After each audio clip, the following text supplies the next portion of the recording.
Adjuster's path to success and reminders. Because the estimate packages you are submitting are being used by the desk adjusters for coverage determination, the information you provide is crucial to their review. The following information is vital. Leave FFR as is and fill out completely. Ensure all information is relevant to the claim being worked. Import the branch tree and organize photos into the tabs. Leave tree as is. A solid photo report will have at least 80 to 90 photos. Make a clear call on damage identification and label photo descriptions accordingly. Include a full inspection on all other structures at each loss location. For wind, break the facet count down by facet. Include reserves, deductible, and all present for inspection in FFR. Ensure depreciation is set to 50% max and based on age/condition. Follow branch estimating guidelines. Upload FFR as a Word document. Do not convert to PDF. Identifying collateral damage is crucial to the outcome of the inspection and the ability to support an estimate that is written for a roof repair or replacement. If there is no collateral damage to any elevation, gutters, downspouts, AC fins, or other components, no hail should be identified on the roof as it will be very difficult to support the findings. There may be some denting to the soft metal components, but it's important to remember that soft metal damage without elevation collateral damage will likely not result in damage to the shingles. It's very important to not chalk the soft metal vents if you are unable to see any indentations consistent with hail without the chalk. Chalking the entire vent top will result in revealing manufacturing imperfections in the metal that are not a result of storm-related activity, but will appear as damage when chalked. Again, if no collateral damage is present to the elevations and associated components, the imperfections in the soft metal roof components are not likely to be consistent with hail. If the FNOL identifies the claim as a wind loss only, and there is no collateral damage consistent with hail, it is not necessary to draw test squares. However, if it is a wind claim only, and there is collateral damage consistent with hail, test squares will be necessary for each directional slope. When taking photos of test squares in the presence or absence of damage, take an overview of the test square and take at least 6 close-up photos, damage tab only in the photo, showing either the damage or lack of damage of the shingles inside the test square.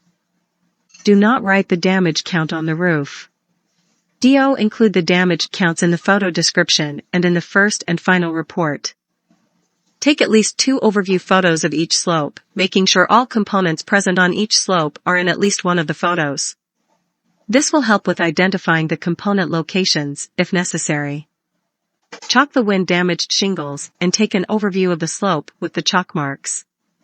Include at least 4 close-up photos, damage tab only in the photo, showing wind damage and shingle conditions on each slope as well as non-storm related damages that are present.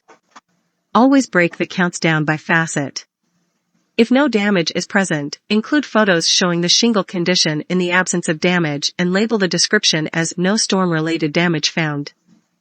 All photos should be labeled to identify where, front, right, back, left, in the photo label box, and what, window wrap, gutter, fascia, and why, damage consistent with hail, mechanical damage, no damage, in the description box.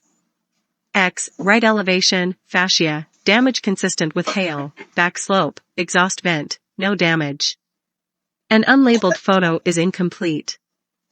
Contact with the insured should be made on the same day the claim is accepted. If the insured isn't responsive, attempt contact at least once a day, preferably several times, until contact is made. The file should be noted with each attempt. If attempts to contact the insured have been made 3 days in a row without success, contact the office. When you make initial contact with the insured, always ask if there is a tarp on the roof.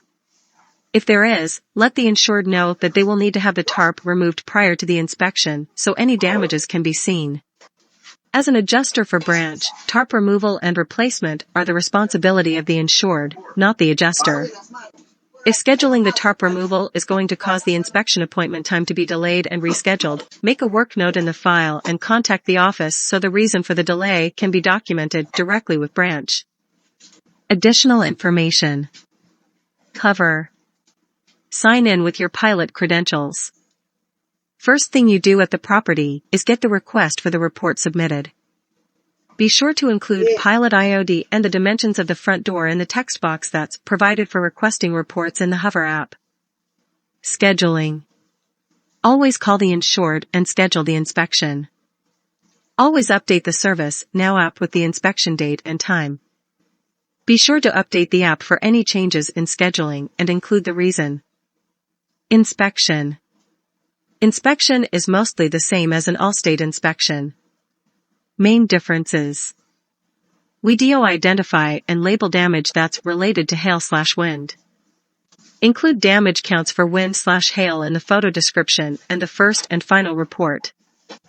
Do not perform brittleness tests. Photo description and the first and final report. Label all photos in Xactimate prior to upload.